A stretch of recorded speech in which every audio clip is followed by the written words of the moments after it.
パンとまっしぐらのきらめき餅です。今回のテーマは全粒粉。パン作り初心者でも手軽にできる山形食パンを作っていきます。ポイントは何よりこねなくていいこと。ホームベーカリーも手骨もいらない作り方で美味しい焼きたてが食べられます。なんとこの動画ではしっとり系ともっちり系2つのレシピをご紹介。いずれにしても焼きたても1日経ってからも美味しい全粒粉食パンが作れるので、ぜひ最後までご覧ください。まずはしっとり系の方から作っていきます。材料はこちら。きめ細かでまるでシフォンケーキのような口どけの食パン。細かな説明はさておき、早速作っていきましょう。はじめに砂糖、牛乳、バターを溶かして混ぜ合わせます。湯煎でも構いませんが、手軽に電子レンジを使えます。600ワットで20、30秒ほど。そして人肌の温かさであることを確認して、そこへドライイーストを入れます。熱々だと酵母の働きがダメになってしまうことがあるので、気をつけましょう。バターが溶けきったところへ、全粒粉、それから強力粉を半分入れていきます。強力粉と全粒粉は4対1の割合です。全粒粉を増やしすぎるとずっしり重ためになってしまうので、このレシピでは 20% にしています。トロトロになるまで混ぜたら、残りの強力粉と塩を加え、さらに混ぜます。粉気がなくなり全体がしっとりするまで混ざったら、濡れ布巾やラップで覆い、暖かい場所で発酵を開始します。発酵を進めながらも、2、30分経ったら生地を丸め直す作業をします。こねない代わりに、ぎゅぎゅむぎゅと中心へ向かって丸め直します。生地が固めなので、ビヨーンと伸ばしたりする必要はありません。ヘラでも素手でも、外側から内側へ、生地を締めていくことができれば OK です。何周か繰り返し、だいたい3分ほど行ったら、また暖かな場所へ戻します。オーブンに発酵機能がある場合は30、40度に設定し、その中で温めておきましょう。また30分ほど経ったら、同じ作業をします。先ほどよりも、生地にまとまりが出てきているのがわかるかと思います。再び発酵を進め、また30分ほど経ったら同じ作業をします。3回目ともなると、生地はつるんと綺麗な肌になっています。最後は表面がピンと張るように、丁寧に丸めておきましょう。ここからは、生地が2倍になるまで発酵が進むのを待ちます。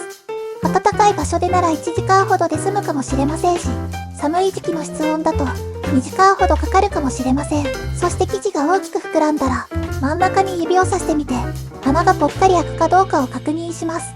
さて、生地を作業台へ出したら、軽く手でパンパンと伸ばします。ここで一旦丸くして休ませます。作業スペースには粉を打っておいてください。でないとベタベタで手もパン生地も台無しになります。ちなみに生地を開けずにひとまとまりのまま焼きたい場合はただ丸め直すだけで大丈夫ですし、いわゆるベンチタイムのお時間です。生地が乾燥してしまわないように気をつけましょう。20分ほど経ったら成形に入ります。綿棒がなければラップの芯でも代用できます。ここではロールパンのように丸めていますが、無理にロール状にせずとも大きな玉のような形状に丸めても OK です。どんな形であれ、生地の表面がピンと張るようにしてあげてください。ただ、私たちが緊張していると、パン生地さんたちもかしこまってしまうので、のびのびと、それでいて優しく扱ってあげましょう。型にそっと並べます。この分量を半分にしてミニ食パンを作ってみるのもいいかもしれません。結構ブカブカでも、この後の発酵で膨らんでくるはずなので心配せずどっしり構えておきましょう。ここでも暖かな場所に置いておきます。これくらいだとまだ不十分なので追加でもう30分ほど待ちます。40度前後で湯煎をしたり、こたつの片隅に置いたり、いろいろ工夫の余地はあります。型と同じか少し下くらいまで膨らんだら、準備バッチリです。オーブンを天板ごと高めの温度で予熱し、そこで30分ほど焼いていきます。焼き上がったらトントンとショックを与えておきましょう。パンにシャキッとしてもらうためのおまじないです。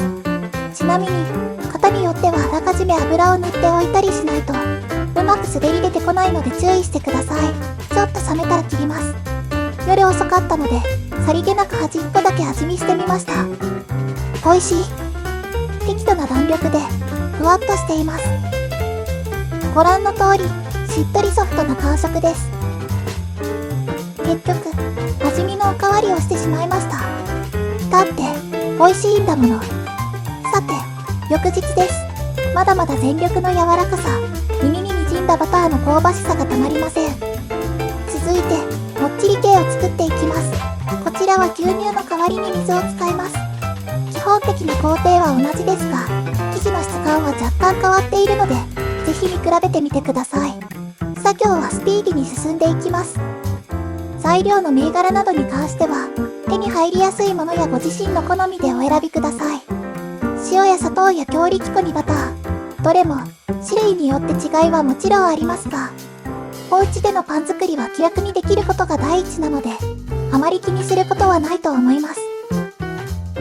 美味しいパンがあるだけで、毎朝の気分が上がりますね。こちらの方が耳が硬派な質感ですが、中はみずみずしく潤っています。皆さんも手作り、焼きたてを食べてみませんか？